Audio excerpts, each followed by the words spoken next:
Welcome to the shit show every single day. I gotta hand it to the Commonwealth of Massachusetts. This is going downhill at an even faster pace than I thought they were capable of. So you gotta hand it to Hanky. He has really he's driving the car straight into the brick wall, and it's a beautiful thing. Now mark this down your calendar, boys and girls, because this is the one time you are actually going to hear me say something nice about Shannon with one N from Aperture. And what I'm going to say is, at least when he was on the stand, he took it. He took his beating, right? Alessi was just hammering and hammering and hammering. And that guy sat there and went, yes, sir. That is correct. No, I don't have a degree. Yep. That is correct. Yep. That's in the report. He stayed calm, respectful the entire time. Meanwhile, Boss Man loses his shit on the stand. He was visibly irritated. You could tell face was red. He was crumpling with his hair. He is not used to being argued with and being able to dance around the details and have everybody believe every word he says. But in Dr. Welcher's overwhelming need to prove his one thing right, he didn't realize how much he opened the door for all of this other shit to come in. And I think this is where, and I'm going to get to it in a minute, it wasn't even during cross-examination.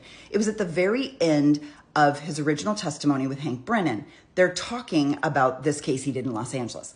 Now, Dr. Welcher is so hell-bent on convincing us that injuries on John's arm, those scratches, could have come from a car strike.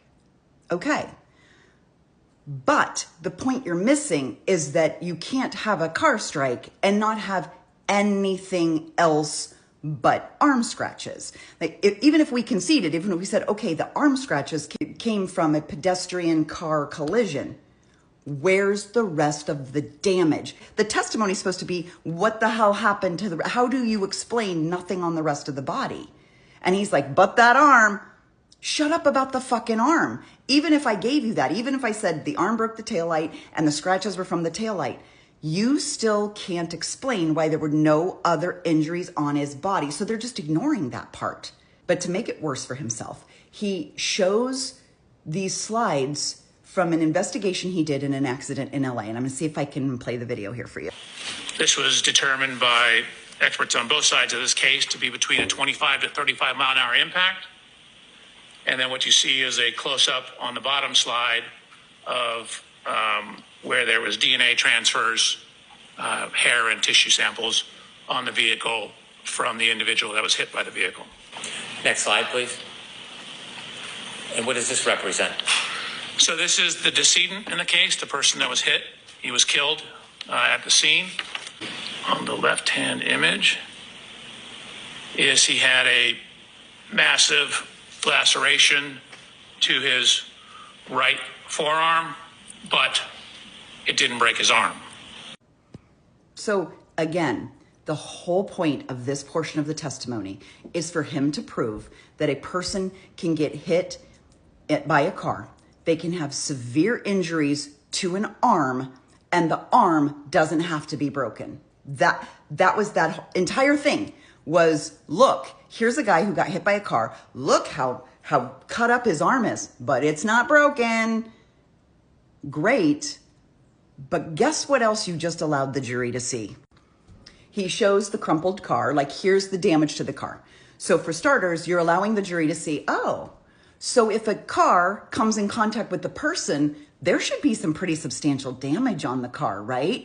Oh, and look, if a car came in contact with the person, there should be visible DNA. This is blood and hair and skin tissue is visible to the naked eye. You didn't even need any type of microscopic tools or reenactment or dusting to see this. Someone walking by on the street could have seen how damaged the car was and that there's essentially DNA all over this car. But do you notice something else in this picture? I think I see a headlight. I do not see a white cavernous space where the contact with the body caused the headlight to shatter, the polycarbonate headlight to shatter out of its containment and shatter all over the street. In fact, this looks kind of remarkably still in place. So let's recap. The car is damaged. There's visible DNA. The headlight is still in place. Huh. Why would you let the jury walk away with this in their head? But it gets better because he needs us to see the decedent. He needs us to see so he can make his point. You can have significant arm damage from a car strike and the arm isn't broken. But again, this was up in front of the jury. This guy has so many abrasions, it looks like he's been wrestling a bear in poison ivy. Like his whole body is covered with redness. This is a list of all the injuries that this man in LA suffered from. He died, but they found on his body multiple abrasions. Right knee, left anterior leg, lower back, right lower. We have said this all along. There isn't a single fucking bruise on John O'Keefe.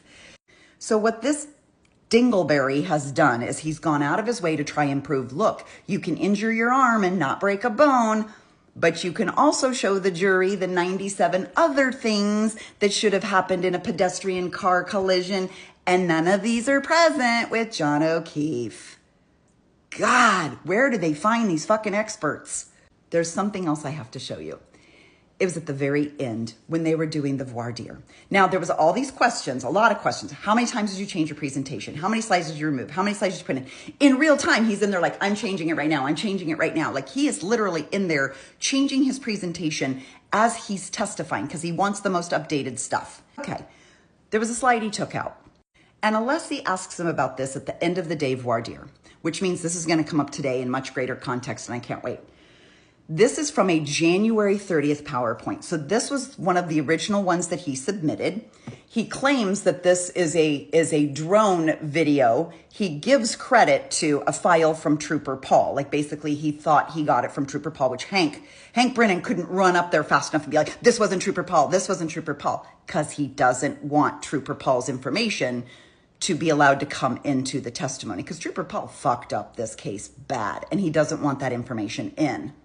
Now here's the blown up version, because this is what is important to see. It's an aerial version of 34 Fairview. This house up here, this is 34 Fairview. This is the bushes that go, like the property line that go between them and this other home down here. What do you see?